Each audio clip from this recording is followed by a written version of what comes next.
Clara Inés. Entonces, en este momento, buenos días, vamos a dar inicio, como siempre, a nuestra sesión virtual. Gracias por abrir sus cámaras. Y como siempre voy a pedir, por favor, compostura.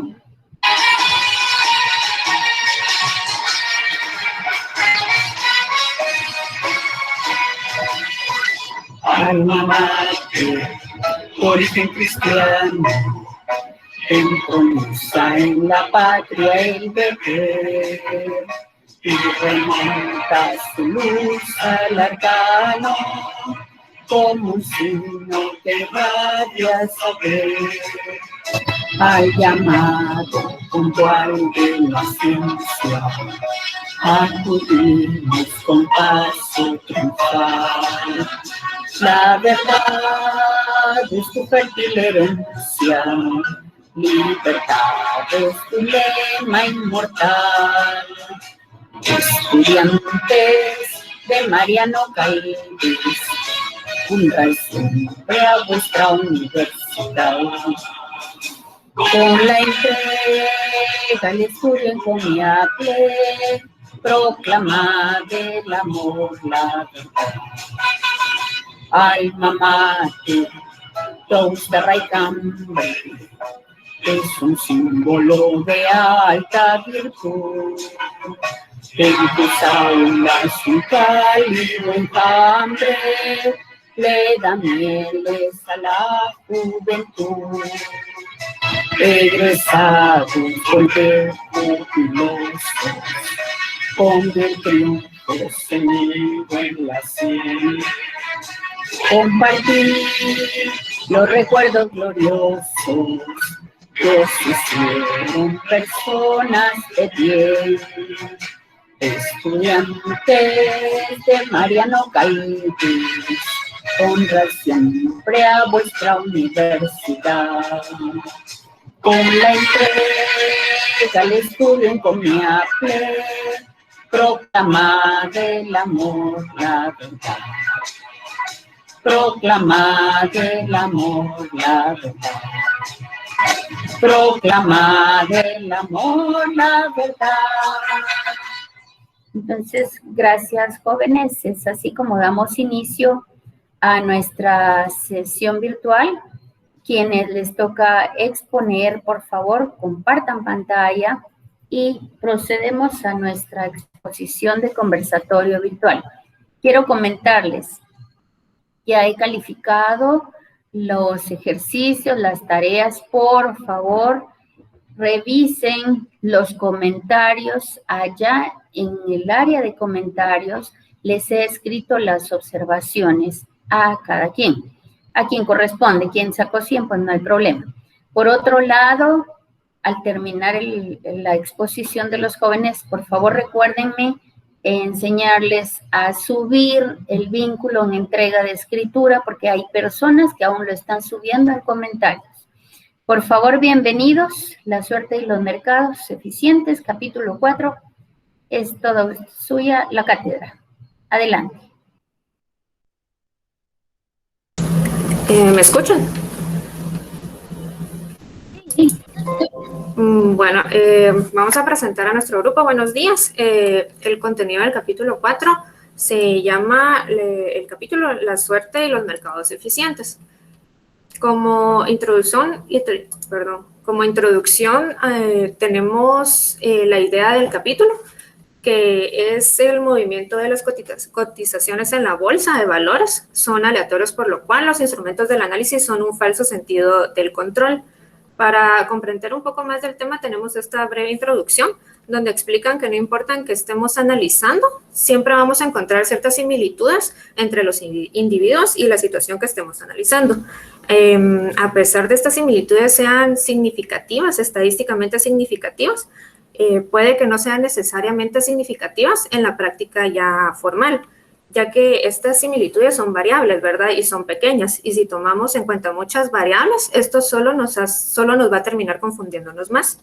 Si estamos hablando, por ejemplo, de una población en una región, podemos tomar en cuenta ciertas características físicas de las personas, por ejemplo, el color de los ojos, medidas del cuerpo. También se podría tomar en cuenta la ingesta de ciertos dulces o de alimentos, y todos estos datos reunidos podemos sacar una conclusión de ellos. Por ejemplo, decir que comer dulces y tener los ojos cafés están asociados a la pobreza de la región, cosa que siempre tiene ciertas verdades, pero precisamente esta verdad no es siempre certera. Entonces, todos estos datos y estas variables que mencioné antes nos pueden llevar siempre a estas conclusiones erróneas, ¿verdad?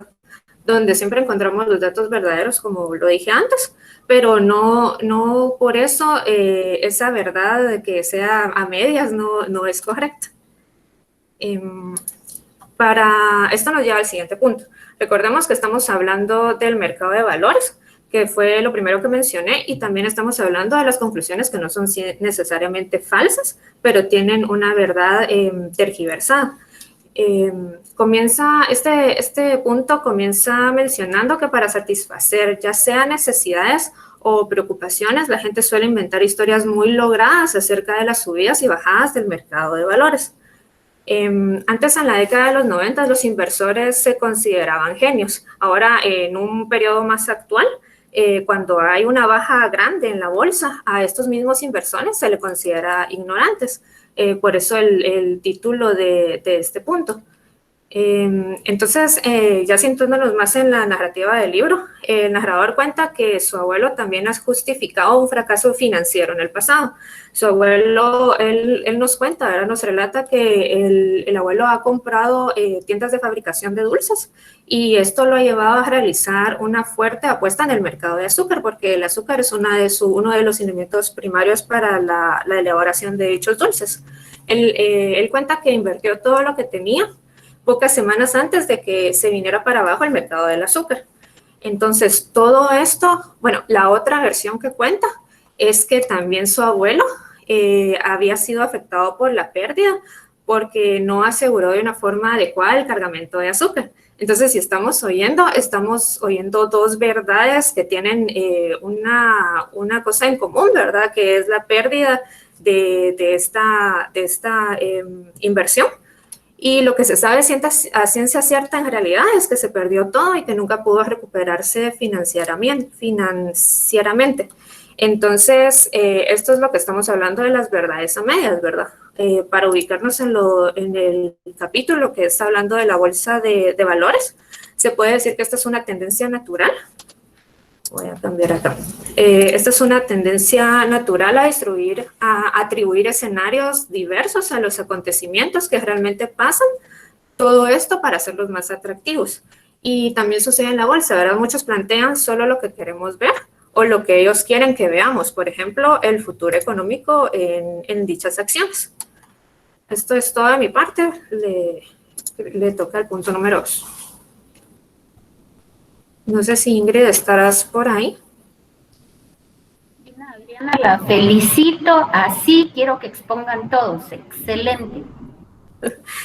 Fíjese que creo que mi compañera no está, entonces voy a pasar rapidito su parte para no perdernos, ¿verdad? El punto número 2 habla de la eficiencia de recorridos aleatorios.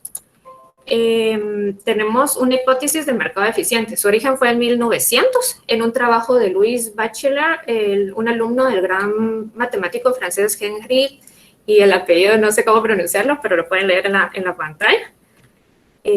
También tenemos que es la hipótesis del mercado eficiente. Tenemos como síntesis que en un mercado es en donde existen inversores inteligentes y bien informados. Los títulos serían valorados apropiadamente y reflejarían toda la información disponible. También dice que hay muy pocos mercados en los que se dé esta coincidencia. Lo normal es que exista diferencia entre el precio y el valor. Proseguimos que en un mercado eficiente las cotizaciones bursátiles oscilan de forma aleatoria, no parecen tener en cuenta el pasado y se desplazan según lo que se suele llamar un recorrido aleatorio, en el que cada paso es independientemente de los anteriores. Es decir, si el mercado se ha comportado bien o ya sea mal durante cierto tiempo en el pasado, no tiene por qué comportarse mal durante el tiempo en el futuro. Listo. a mí me toca el punto 3, peniques y percepción del modelo. Para hacer mención de esta parte del capítulo, se habla que en Wall Street Journal durante mucho tiempo se publican los resultados de competiciones entre un grupo de analistas de mercado y un grupo de lanzadores de dardos. Los analistas de mercado tienen resultados en base al estudio que le dan, y los jugadores de dardos lo hacen al azar. Se hace esta mención ya que muchas veces los resultados que eligen los analistas de mercado se mantienen en los puntos altos durante 6 meses, y luego de este tiempo vuelven a bajar y suben los otros que son los jugadores de dardos. Se hace mención porque en los mercados eficientes el movimiento aleatorio de las cotizaciones bursátiles resulta innegable, y también se habla que la suerte tiene mucho que ver con esto. El comportamiento aleatorio se puede aclarar con aspectos de los fenómenos el comportamiento aleatorio puede aclarar los aspectos de los fenómenos del mercado, o asimismo también puede aclararlo en un libro de probabilidad como el de Sheldon Rose. ¿Podrías cambiarla, por favor? Para poder hablar de un comportamiento aleatorio hay que referirse a los títulos especulativos, los penny stocks, y así se quiere, si se quiere más manejable o más aleatorio, hay que contar con un puñado de peniques, que es a lo que se refiere el título. Para ejemplificar esto, hablamos de 2 personas que lanzan una moneda. Esto explica la probabilidad. Para tomar una decisión, lanzan una moneda y ambos tienen la misma probabilidad de ganar como de perder. Tanto que al lanzar el peñique, este puede caer en cara o en cruz, y puede generar como un sistema de va a caer 5 veces cara o va a caer 2 veces cruz. Sin embargo, este siempre se va a mantener de esta manera y solo va a acercarse a una media del otro resultado del compañero. Y siempre va a resultar uno ganador o uno perdedor al azar. Esto quiere explicar que el hecho de los sucesos aleatorios puede presentarse a menudo de una forma bastante ordenada, a lo que me refería con que va a salir 5 veces cara o 5 veces cruz.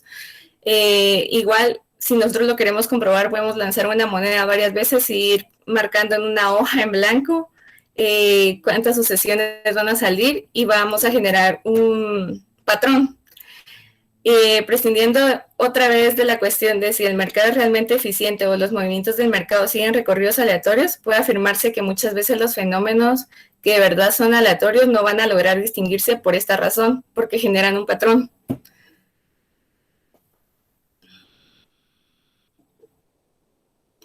El punto número 4 sería el timo del boletín bursátil.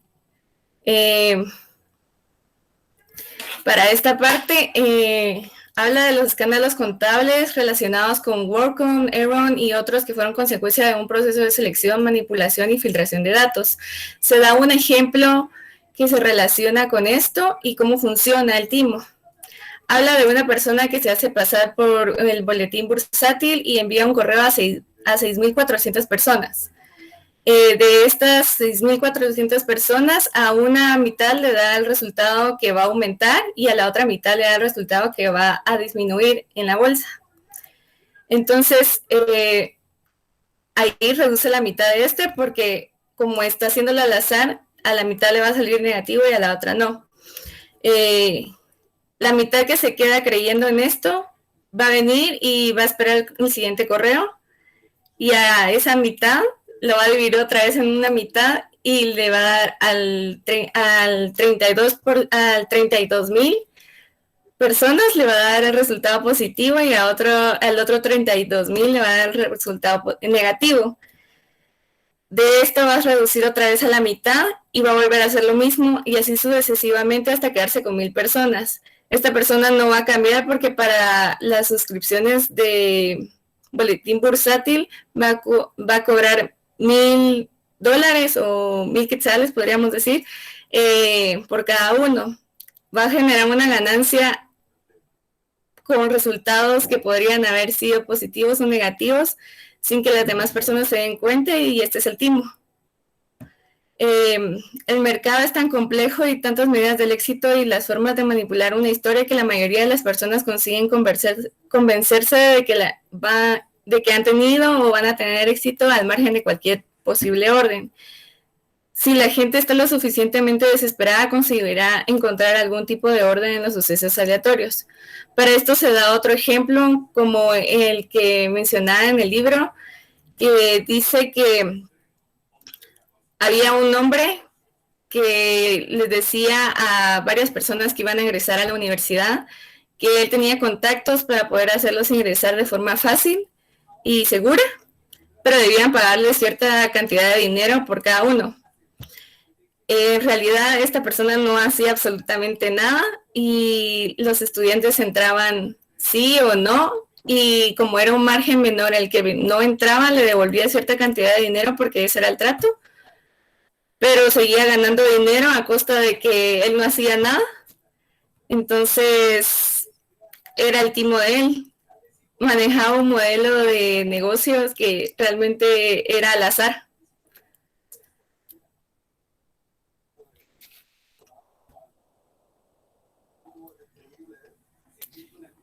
Ese no es mío, ese es de LACPO. Estará ahí nuestro compañero. Yo creo que no está, fíjate. No, si quieres lo leo. Bueno, sí, gracias. Ok, el punto número 5 sería decimales y otros cambios. Al igual que los agentes de bolsa y los analistas bursátiles, las comunidades gestoras de bolsa, cuyos beneficios proceden de la diferencia entre el costo de compra y el costo de comercialización de un título, además se han llevado su dosis de crítica en los últimos años.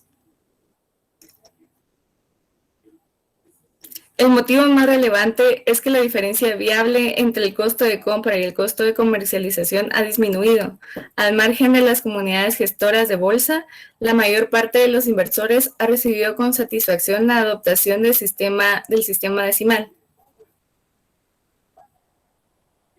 El número 6 sería la ley de Benford y la búsqueda del número 1. También conocida como la ley del primer dígito, asegura que en gran variedad de conjuntos de datos numéricos que existen en la vida real, la primera cifra es 1 con mucha más frecuencia que el resto de los números. Además, según crece este primer dígito, es menos probable es que se encuentre en la primera posición. La ley también asegura que cierta frecuencia para los siguientes dígitos. La ley de Benford se remonta a más de 100 años, cuando el astrónomo Simon Newcomb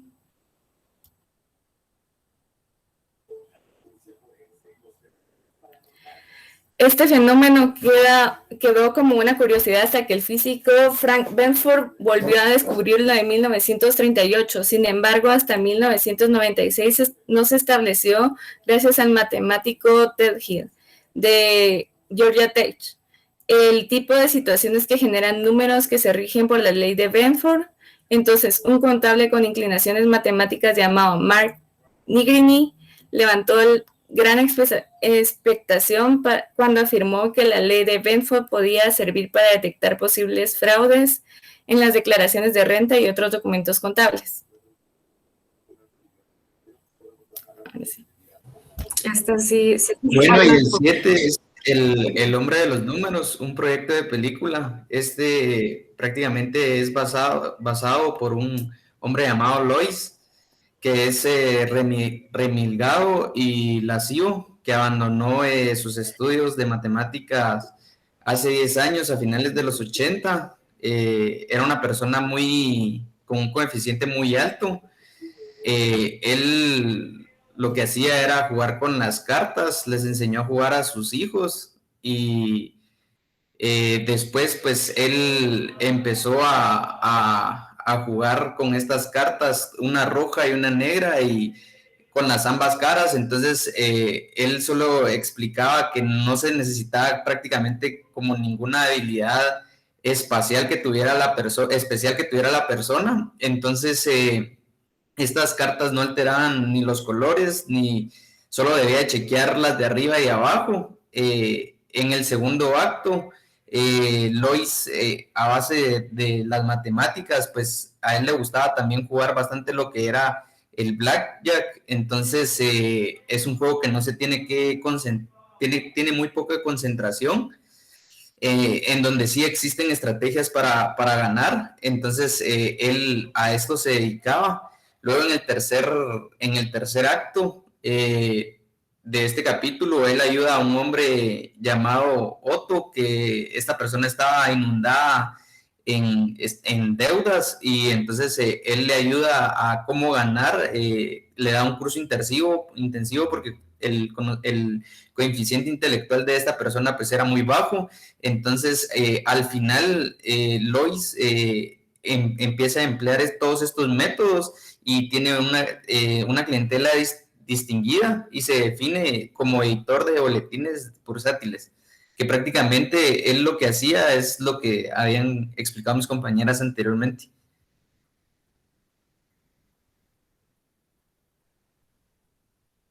Ahí, eso es lo que les acabo de explicar.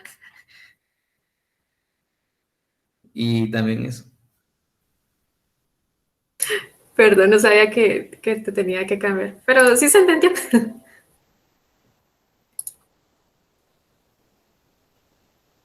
Bueno, yo creo que ya terminamos la exposición. Tenemos aquí el glosario. Estas son las palabras que encontramos de nuestros capítulos. Tenemos mercado de valores. El mercado de valores es un mecanismo en el que concurren los ciudadanos y empresas para invertir en valores que le produzcan eventualmente una ganancia, o para captar recursos financieros de aquellos que lo tienen disponible. También tenemos cotización. Esto es del capítulo 1, del punto 1. Tenemos cotización, que es el precio de una acción o de un valor que cotiza una bolsa en un mercado económico, y correlación. La correlación es una asociación entre dos variables numéricas que evalúa la tendencia en aumento o disminución en los datos. Cuando una variable nos proporciona información sobre otra variable, decimos que las dos variables están relacionadas o correlacionadas. Estas no sé de qué capítulo sean, ¿son de ustedes? Son del 3 y el 4. Ah, bueno, tenemos... sí, decirlo si quieres. El título especulativo, calificación que se le da a los títulos para que presentan factores de riesgo que podrían llevar a un incumplimiento de sus obligaciones para los compradores de los mismos. Y también volátil, que se refiere a los mercados que cambian o varían con facilidad y de forma poca previsible. Estos son del punto número 2. Tenemos bursátil, ¿verdad? Relacionado con la bolsa de valores, y eficiente, que realiza o cumple un trabajo o funciona a la perfección. Y eso sería todo de nuestra parte. Espero haya estado bien la presentación. Gracias.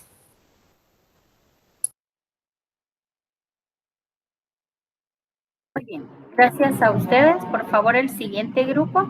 Dejamos de compartir. Abren cámaras el siguiente grupo, por favor.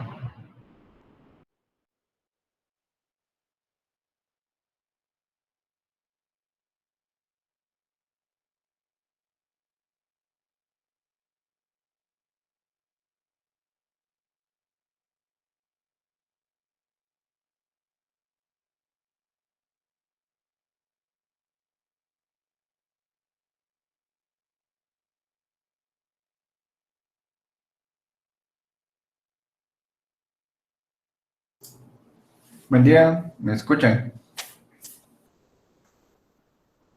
Sí. Hola, buen día, sí se te escucha. Gracias.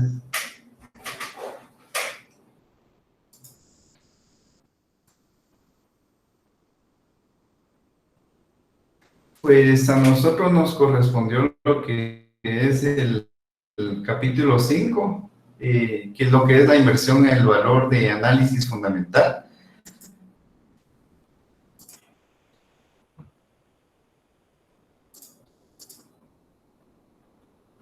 ¿Se puede ver en la pantalla? Disculpen. Sí, Víctor, se mira. Víctor Elías, sí se mira. Bueno. Pues el credo de los fundamentalistas Eso es lo que habla una parte. Ah, no, perdón.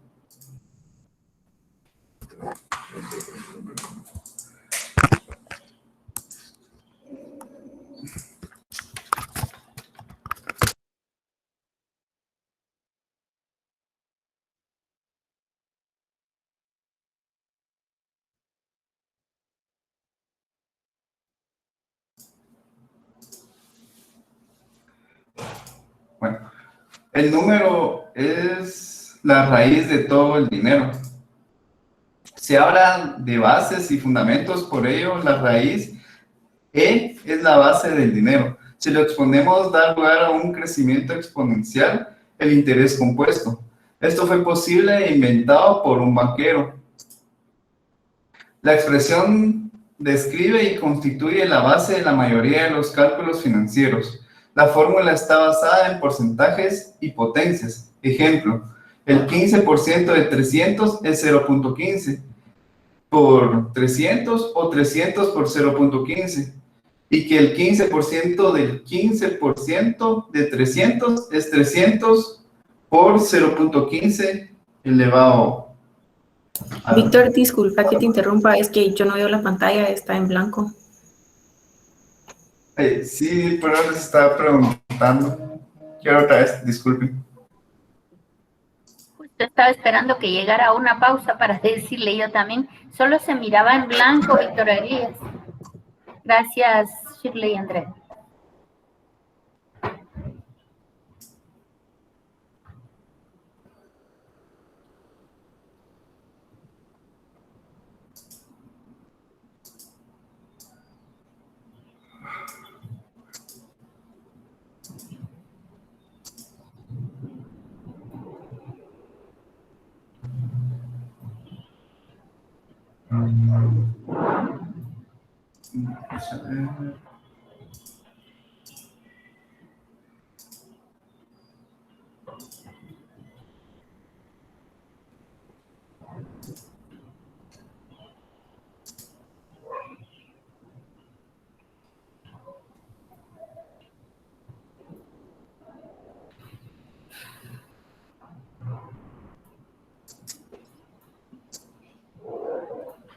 ¿Y ahorita?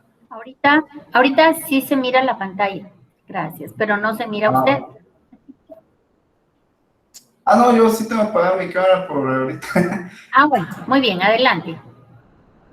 ¿Ahorita sí? Sí, adelante. Vamos a ver. Se habla de bases y fundamentos, por ello la raíz. Eso sí ya lo había dicho. Y esto. No, espéreme, pero Víctor, pásenlo despacito sí. para que las miremos, porque si no, ya no las vemos. Desde la primera, porque esas no las habíamos visto, desde la primerita. Víctor, creo que a ti te toca en la parte del credo de los fundamentalistas. En lo primero no sé si era Cindy que le tocaba. Que no había visto Sí. que tal. Buenos días.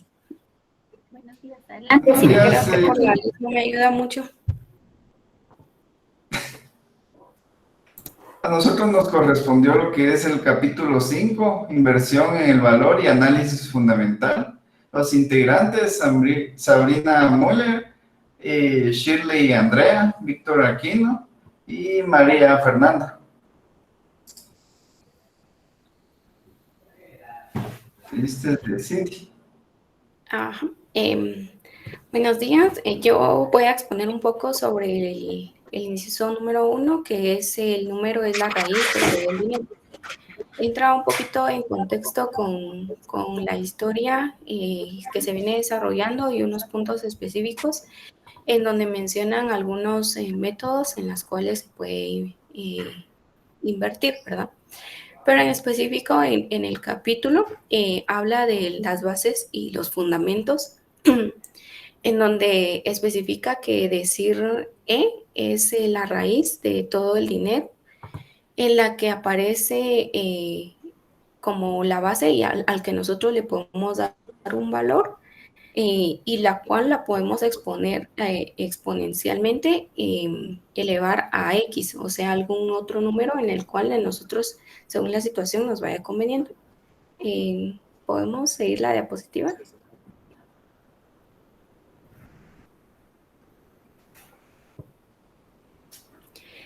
Se habla de bases y de fundamentos, por ello la raíz E es la base del dinero.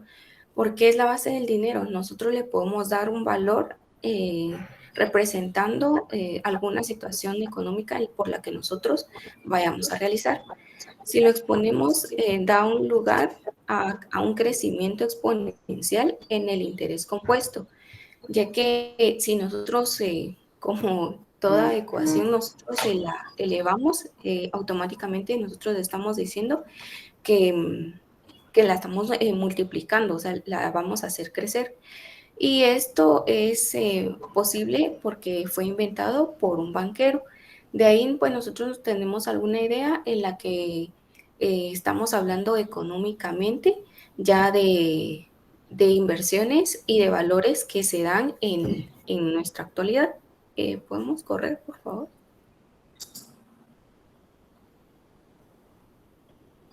Dice, la expresión describe y constituye la base de la mayoría de los cálculos financieros.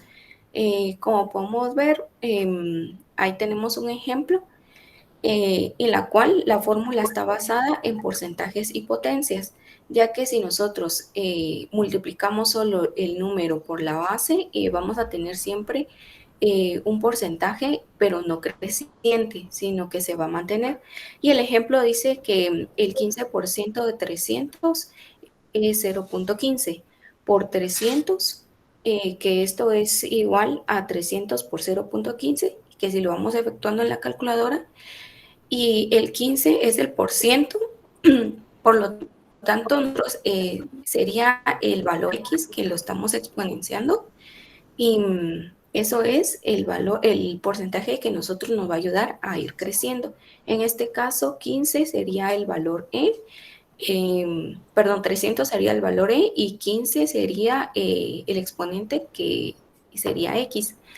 Entonces, de esta manera nosotros vamos a ir asimilando que es como en las fórmulas o en las ecuaciones, que tenemos letras y a veces nosotros, bueno, al principio pues sabíamos de que la letra en teoría no tiene algún valor en números, a menos de que nosotros se lo apliquemos, ¿verdad?, a la fórmula.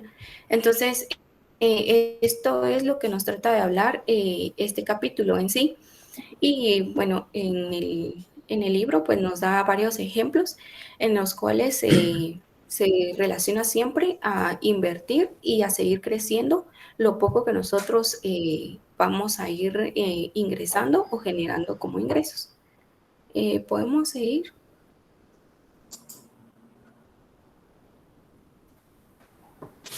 Pues este es parte de lo que es mi tema.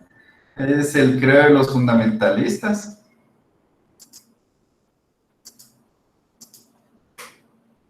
Pues se obtiene lo que se está dispuesto a pagar. La noción del valor actual resulta crucial para comprender la visión que tienen los fundamentalistas de la valoración del mercado bursátil. También debería ser importante en los ámbitos también así como los juegos de lotería, las hipotecas y la publicidad, que es a lo que alude el libro de lo que nos está comentando. El proceso que consiste en determinar el valor actual del dinero futuro se suele llamar descuento. Es importante porque una vez fijado el tipo de interés, permite comparar las cantidades de dinero recibidas en diferentes momentos. También puede utilizarse para evaluar el valor actual y el valor futuro de un flujo de renta, es decir, las diversas cantidades de dinero que entran o salen de una cuenta bancaria o inversión en distintas fechas. El descuento también es esencial para definir lo que suele llamar el valor fundamental de un título. Ponzi y el descuento irracional del futuro.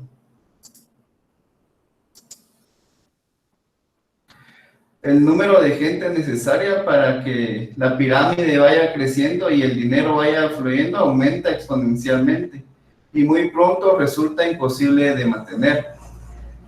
A veces la gente empieza a abandonar los grupos y los objetivos fáciles se esfuman progresivamente.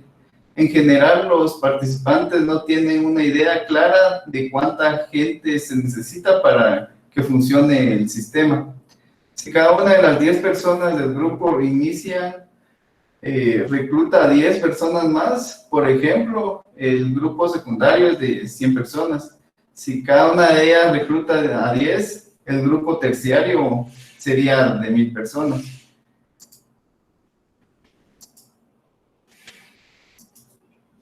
La lógica de las estructuras piramidales es clara, pero la gente solo se preocupa de lo que sucede en los primeros pisos y se cree capaz de poder salir del sistema antes de que se hunda.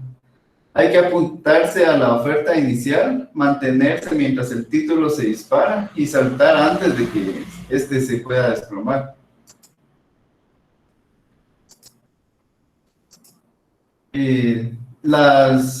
La destrucción del medio ambiente puede entenderse como un esquema global de Ponzi, en el que los primeros inversores actúan adecuadamente, los siguientes un poco menos, hasta que una catástrofe reduce a la nada las ganancias. El relato de Robert Louis, titulado El diablo de la botella, es un ejemplo, nos presenta una inversión distinta de nuestra estrechez que uno lo pueda ver. El genio encerrado en la botella está dispuesto a satisfacer cada uno de nuestros antojos románticos y nuestros caprichos financieros.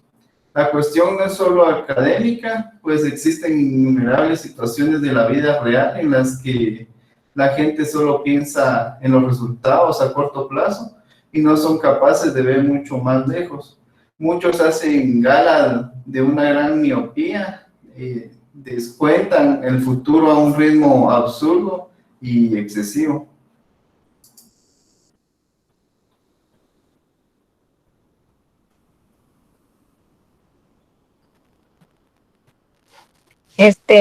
Buenos días.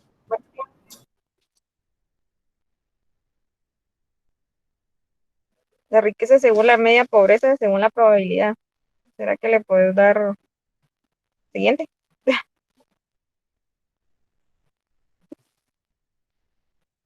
¿Le pueden dar siguiente? Explica por qué la mayoría de los inversores reciben unos réditos menores. Un rédito, como ustedes bien saben, un rédito es una cantidad de dinero que produce periódicamente una capital. De lo esperado, que algunos fondos de inversión colectiva ponen el acento en sus rendimientos medios de nuevo. La razón es el promedio o la media aritmética de distintas tasas. Rendiendo siempre que es el mayor de la media geométrica, esas tasas del rendimiento coinciden con la mediana y la tasa del rendimiento. Esto quiere decir de que explica que la mayor parte de créditos o réditos que se le da, que invierte una empresa, va consecutivo y siempre se va obteniendo la media y la media geométrica.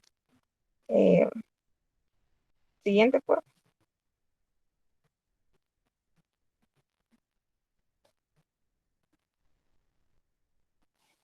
Un ejemplo claro que tomaba el libro fue que hay un esquema de inversión que es el siguiente: comprar una oferta pública que las acciones son los días lunes por la mañana y la vendería el viernes por la tarde. Aproximadamente la mitad de las veces se gana el 80% y se pierde el 60% de una semana, con lo cual la ganancia media es el 10% de lo que se obtiene del resultado, ¿verdad? La media aritmética es el 10% semanal que se obtiene la ganancia. Y una media muy elevada, no es difícil comprobar que ustedes después de un año con una estrategia de una inversión inicie de $10,000 se habrá convertido en un término de medio de 14 millones de dólares. Siguiente, por favor. Los PIWEX, acciones Gente Gorda y PE. Siguiente. Se consigue lo que se paga. Como ya se ha dicho, los fundamentalistas creen que esta afirmación también se aplica en valoraciones de acciones. Su argumento es que las acciones de una empresa tienen el valor de la proporción del accionista en forma de dividendos y de incrementos de las cotizaciones. Esto quiere decir que se obtiene, como bien dicho, lo que se paga, pero los argumentos de cada empresa y los accionistas forman distintos incrementos en las cotizaciones que se van evaluando, y por lo mismo es que van aumentando su crecimiento, ¿verdad? Siguiente.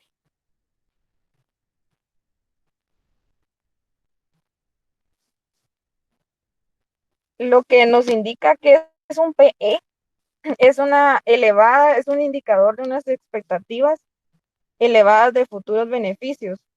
De otra manera, se considera una relación que vela por el precio que hay que pagar al recibir.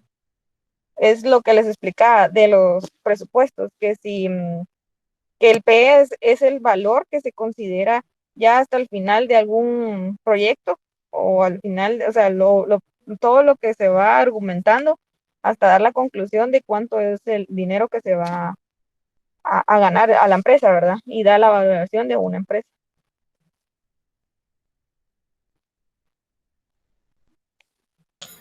Buen día, a mí me toca la parte de la inversión a la contra y la mala suerte de la portada de Sport Illustrator. Puedes cambiar, por favor. Acá vamos a iniciar pues explicando un poco qué es el análisis técnico, el análisis fundamental y el punto P que explicó mi compañera, que son puntos que sí se relacionan bastante en esta lectura. Acá dice que el análisis técnico es un método que pretende anticipar la dirección que tomará el mercado, es decir, cómo ir avanzando, y se va a proyectar a través de gráficos y modelos para encontrar las reglas correspondientes. El análisis fundamental está reñido con la ética general del mercado, que se basa en la esperanza, los sueños y en cierto romanticismo genuino, aunque tiene tintes financieros, ¿verdad? No se desvía de esta parte financiera y contable. Y el punto PE es el resultado de dividir el precio P de una acción que la acompaña por el beneficio de la acción, es decir, cuánto es lo que vamos a pagar por lo que vamos a recibir. Acá decía que diversos estudios surgen, por ejemplo, que los títulos con relaciones PE bajas, es decir, subvaloradas, generan más beneficios que los que tienen PE altas, y que la cantidad de beneficios varía según el tipo y el volumen de la empresa. Es decir, que no todas las empresas van a vender lo mismo y no todas van a tener el mismo ingreso de capital.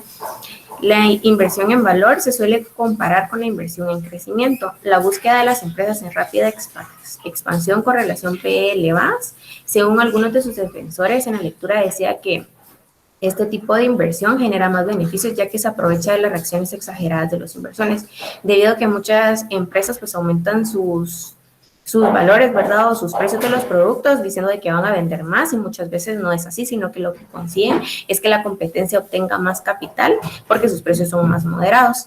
Y se decía que también los inversores confían demasiado fácilmente en empresas en rápido crecimiento, es decir, si tal empresa vende más, pues aboquémonos a ella, pero muchas veces no suele ser así, ya que grandes compañías publicitarias subestiman las posibilidades de empresas sólidas, aunque bien conocidas, como las que les gustan en el capítulo pues a Warren Buffett, por ejemplo, Coca-Cola, porque decía de que está pues en el top. ¿Podrías cambiar, por favor?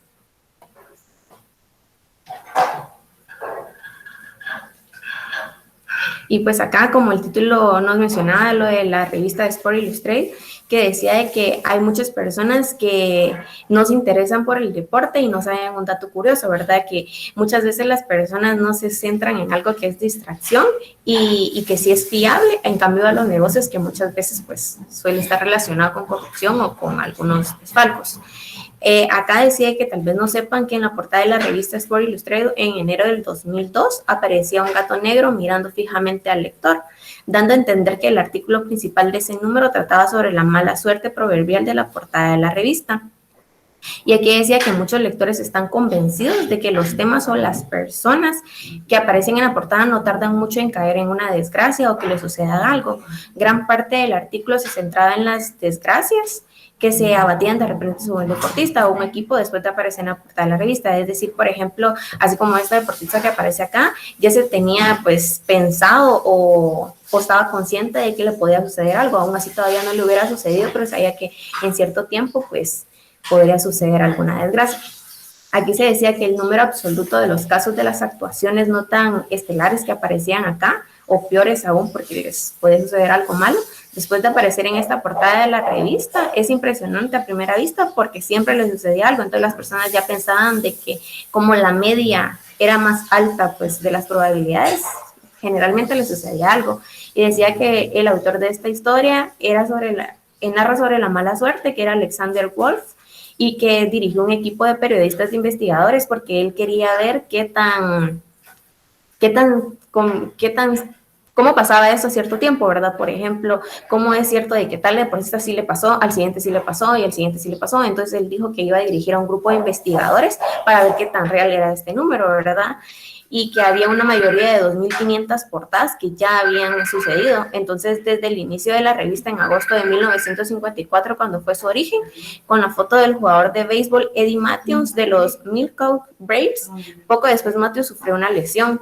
Seguidamente se decía que en octubre de 1982, el equipo de fútbol americano que está dirigido por Penn State seguía sin perder un solo partido y la revista dedicó la portada a él, entonces pues ya se sabía que le iba a suceder algo y a la semana siguiente jugó mal contra Alabama, que era un equipo también de su misma categoría y su equipo sufrió una derrota inmemorable. Entonces pues ya cada uno estaba destinado a través de esto, ya sabía que algo podría suceder.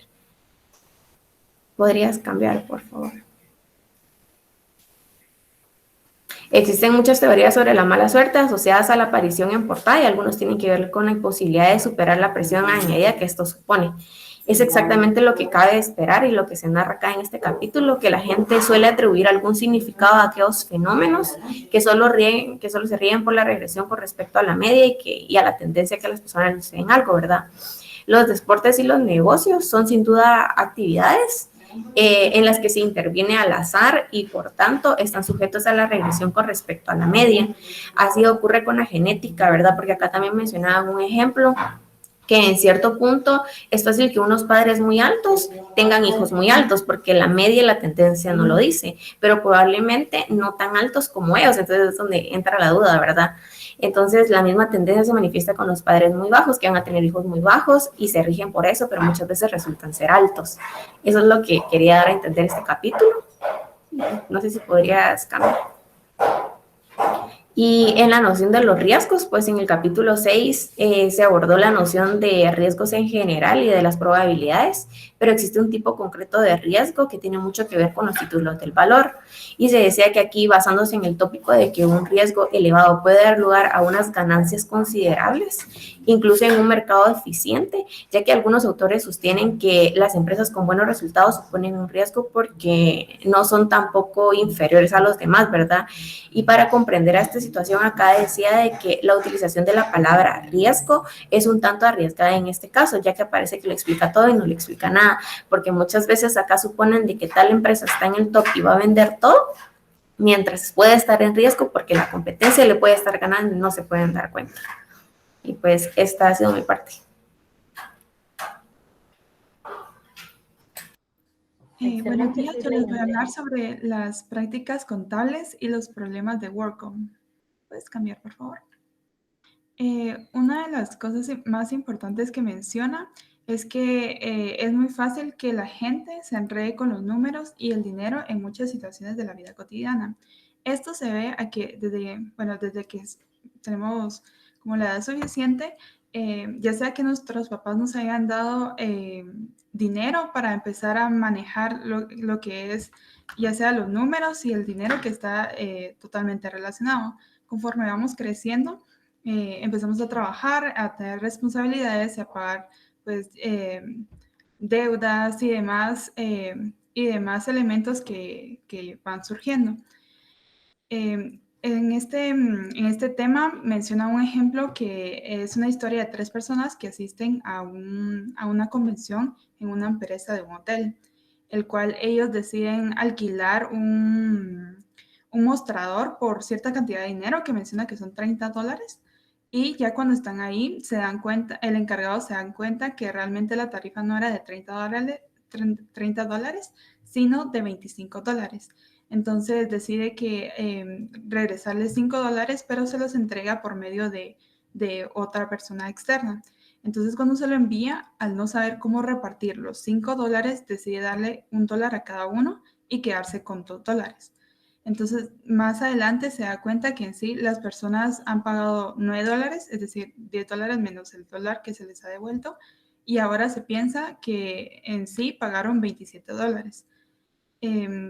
A la hora de añadir los $2 que quedan, que la persona externa se quedó, suman $29. Entonces, a la hora de hacer la sumatoria, solo son $29.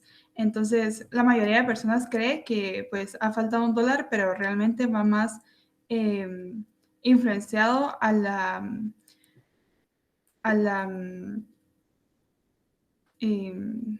al manejo del dinero y a la salud financiera que realmente se tiene.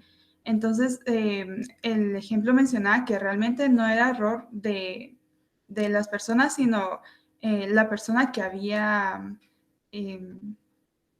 la persona encargada que había alquilado el mostrador, porque después de realizar como cierta investigación, se da cuenta que realmente la tarifa no era de $30, sino de $20. Entonces, a la hora de repartir el dinero que sobra, decide dar $3 a las diferentes personas, y a la hora de calcular se da cuenta que se les ha pagado $7. Entonces, como había mencionado, esto va más influenciado a lo que es lo de la salud financiera, a saber cómo manejar realmente el dinero. Entre las otras prácticas contables que mencionaba era comprender a fondo los documentos contables y entender la relación del balance de la situación, las declaraciones de tesorería y las cuentas de resultado que no estén al alcance de todos los inversores. Y la última es que es necesario que una empresa diferente realice la contabilidad de la compañía. Esto va más influenciado a uno de los problemas que se presentó en Workcom, que no sé si puedes cambiar, por favor. En el cual, pues en dicha empresa surgieron diferentes desfalcos, en las cuales era una empresa de contabilidad, de auditoría, en las cuales en el departamento de contabilidad, a la hora de generar como la tabla y ver los gastos diferentes que había tenido la empresa, se da cuenta que entre los gastos habían 3.800 millones de dólares que se partía de una inversión aparente, en el cual, como era de la misma empresa, tratan de modificar y ocultar cierta cantidad de dinero y ponerlo como un beneficio que se había tomado de parte de los inversionistas. Entonces, y así sucesivamente ocurre cada mes hasta que finalmente, después de varios años, se dan cuenta que no era un beneficio, sino realmente era una estafa que les estaban haciendo para quedarse con el dinero que aparentemente lo habían colocado como un beneficio. Por eso es de que uno de los problemas más grandes es la falta de honradez que se presentan de diferentes formas, ya sea dentro de la empresa. Por eso es de que recomendaba que una persona externa realizara las auditorías para no tener como contacto directo con el área de contabilidad, sino que fuera un agente totalmente externo. Otro de los problemas que tuvieron es que, digamos, empezaron a solicitar créditos y los ingresos que tenían no seguían como el ritmo de la deuda, es decir, que los gastos superaban sus ingresos. Entonces, eso obviamente iba a llevar a una pérdida, ¿verdad? Por lo mismo de que no controlaban sus gastos. Y pues lo que más me llamó la atención es de que decía que la transparencia, la confianza, la independencia, la autoridad, que son elementos necesarios para que el sistema de contabilidad funcione. Y eso es cierto, la verdad es que esto depende de muchas personas, pero también además de eso, creo que nosotros tenemos que aprender mucho, tal vez no tal cual a manejar lo que es toda la contabilidad o la matemática financiera, sino que al menos tener como el conocimiento básico de cómo manejar el dinero y saber realmente en qué puede llegar cuál es la deficiencia que puede llegar a tener.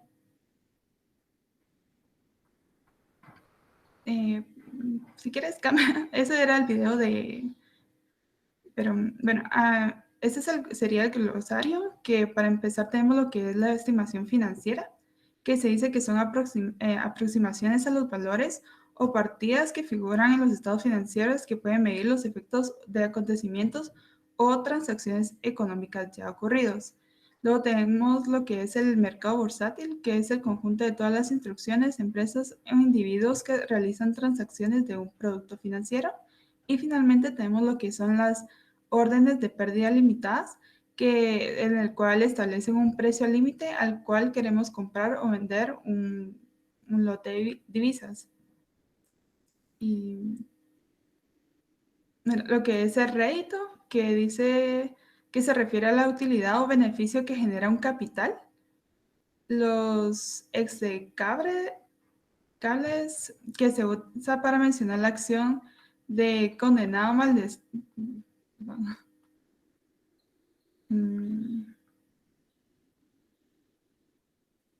Si quieres, lo leo. Ok, gracias. Execrable se usa para mencionar la acción de condenar o maldecir, por lo que el significado de execrable hace referencia a lo que es digno o merecedor de la execración, siendo esta palabra representación de la hostilidad, aversión o aborrecimiento hacia algo, de la crítica o recriminación hacia alguien. La contabilidad fraudulenta es un fraude contable, es decir, un acto intencionado por partes relacionadas con una empresa, dirección, empleados, clientes, etcétera, que se realiza con el fin de obtener una ventaja injusta o ilegal mediante la utilización del engaño. Y por último se tiene la palabra regresión, que es un retroceso en el transcurso de un proceso o una acción. Y pues muchas gracias, esta ha sido nuestra exposición. Muy bien, muchas gracias. Tengo dos, podemos dejar de presentar. Muchísimas gracias, muy bien, Shirley y equipos. Entonces tengo dos mensajes que darles. El primero es que ya todas las tareas están calificadas y pedirles por favor que vean ustedes en la plataforma los comentarios que tienen algunos, ¿verdad? Los que tienen el ejercicio bien y todo está bien, pues no hay observaciones ni comentarios, más quienes sí han perdido alguna calificación, entonces allí tienen las observaciones. La primera es, por favor, el vínculo de la tarea se sube en entrega de escritura. Todavía hay estudiantes que están subiendo la tarea en la parte donde dice comentarios. Perdón, estas son observaciones extra. ¿Podemos detener la grabación si son tan amables? Gracias.